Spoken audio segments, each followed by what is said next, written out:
আজ থেকে ৩-৪ বছর আগের কথা।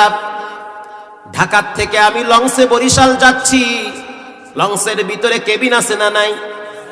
তো কেবিনের সামনে সুন্দর সুন্দর চেহার বসে আছি, সামনে এক ভদ্রলোক বসা, অনেক সম্মানী ব্যক্তি, দেখতেই মনে হয় কোনো অভিজাত ফ্যামিলির সন্তান।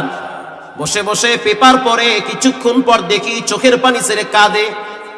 তার এক একটা চোখের পানি পেপারের পৃষ্ঠার উপরে পড়তেছে। আশ্চর্য হয়ে গেলাম, পেপারে এমন কি লেখা আছে যে তাকে চোখের পানি ছেড়ে কাঁদতে হবে? লম্বা টাইম তিনি পেপার পড়ার পর তাকে প্রশ্ন করলাম, আপনার বাড়ি কোথায়, কি হয়েছে, কোনো সমস্যা, আপনার পেটে ব্যথা না মাথায় ব্যথা, কেন আপনি কাঁদতেছেন, কোনো প্রবলেম? চোখের পানি ছেড়ে দিয়ে বলে, কোনো প্রবলেম নাই, আমার কলিজার ভিতরে আগুন জ্বলতেছে। আল্লাহু আকবার। মানুষের এমনও কিছু কান্না আছে দেখা যায় না, আবার এমন কান্না আছে শুধু চোখের পানি বের হয়, সাউন্ড হয় না। আবার এমনও কান্না আছে কলিজা ফেটে বের হয় কিন্তু কোনো আওয়াজ নাই, চোখের পানিও নাই। আছে না নাই? আল্লাহর বান্দা বলে, আমি অনেক দামি একজন মানুষ, আমার বাড়ি ঢাকায়, ৩-৪টা বাড়ির মালিক আমি। তিনি এমন এক ডিপার্টমেন্টের নাম বলেছে, এক নামে সবাই চিনবে, খুব দামি একজন অফিসার, যিনি রাস্তায় বের হইলে সামনে পিছনে প্রোটোকল পুলিশ দিয়া তাকে গন্তব্যে নিয়ে যায়। আজকে তিনি লঞ্চে পেপার পড়ে আর কাঁদে। কেন আপনি এমনটা করেন? বলে, ভিতরে অনেক কষ্ট আছে, যে কষ্ট, মানসিক যন্ত্রণায় আমি বাধ্য হয়েছি লঞ্চে ভ্রমণ করতে।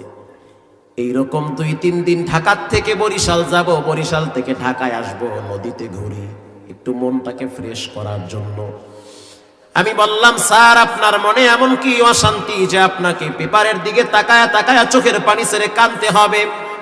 তিনি বলতে আছে, আমার ব্যক্তিগত জীবনে এখন কোনো শান্তি নাই।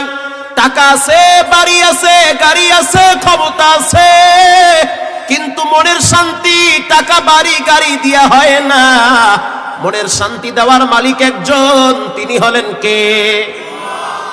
তিনি আমাকে বলতে আছে হাত ধরে বিনয়ের সহিত, একটা জিনিস মনে রাখবেন, কোন মানুষ যদি ফলনে পড়ে, ঝামেলায় পড়ে, পারিবারিক হোক সামাজিক হোক, এমনও কিছু কথা আছে, কষ্ট আছে যা কারো সাথে শেয়ার করা যায় না, ওগুলা গোপনে ওলামায়ে কেরামের সাথে মানুষ শেয়ার করে। আপনি আমার সাথে এই মুক্তা জিলবারে জুমা বইরেন একদিন, আমি জিলবারে জুমা পড়াই মুক্তায়, জুমার দিন কাগজের ঢিপ লেগে যায়।